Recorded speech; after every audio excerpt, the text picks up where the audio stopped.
নমস্কার বন্ধুরা, সকলকে আমার চ্যানেলে স্বাগত।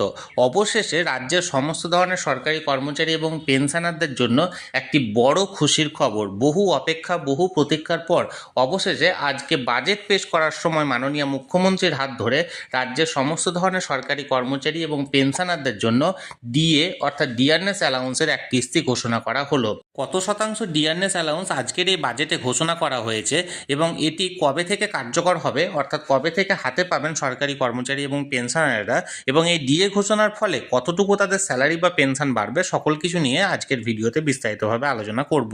ভিডিওটি অত্যন্ত গুরুত্বপূর্ণ, তাই প্রথম থেকে শেষ পর্যন্ত অবশ্যই ধৈর্য সহকারে দেখবেন এবং ভালো লেগে থাকলে অবশ্যই একটি লাইক করবেন এবং সকলের সঙ্গে শেয়ার করবেন। আর সেই সাথে এই চ্যানেলে যদি প্রথমবার হয়ে থাকেন এই রকমের ইনফরমেটিভ ভিডিও আরও দেখার জন্য যারা এখনও পর্যন্ত এই চ্যানেলটিকে সাবস্ক্রাইব করেননি তারা অবশ্যই চ্যানেলটিকে সাবস্ক্রাইব করে নিতে ভুলবেন না। তাহলে চলুন আমরা বিস্তারিত জেনে নিই। আজকে রাজ্য বাজেট পেশ করেন মাননীয় অর্থমন্ত্রী চন্দ্রিমা ভট্টাচার্য। মাননীয় অর্থমন্ত্রী বিভিন্ন রকমের জনমুখী প্রকল্পের পাশাপাশি রাজ্যের সমস্ত ধরনের সরকারি কর্মচারী এবং পেনশনারদের জন্য অতিরিক্ত আরও 4% এক কিস্তি ডিয়ারনেস অ্যালাউন্সের ঘোষণা করেন। অর্থাৎ এর আগে ডিয়ারনেস অ্যালাউন্সের পরিমাণ ছিল 18%, এবার সেটি বেড়ে হবে 22% হারে, এবং এই অতিরিক্ত 4% হারের ডিয়ারনেস অ্যালাউন্সটি এটি কার্যকর হতে চলেছে আগামী 1 এপ্রিল 2026 থেকে।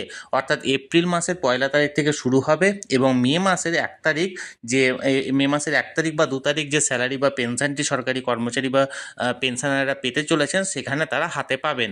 অর্থাৎ এক কিস্তি বকেয়া ডিয়ারনেস অ্যালাউন্স ঘোষণা করা হয়েছে, যেটি 1 এপ্রিল 2026 থেকে পেতে চলেছেন রাজ্যের সমস্ত ধরনের সরকারি কর্মচারী এবং পেনশনাররা। তাহলে বন্ধুরা, বহু প্রতীক্ষার পর অবশেষে 2026 সালে মাননীয় মুখ্যমন্ত্রীর হাত ধরে রাজ্যের সমস্ত ধরনের সরকারি কর্মচারী এবং পেনশনারদের জন্য এক কিস্তির ডিয়ারনেস অ্যালাউন্স ঘোষণা করা হয়েছে।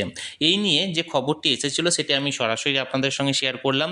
এই ব্যাপারে যদি আপনাদের কিছু বলার থাকে বা কোনো প্রশ্ন থাকে অবশ্যই কমেন্ট করুন, আমি চেষ্টা করব আপনাদের সকলের প্রশ্নে যথাযথ উত্তর দেওয়ার।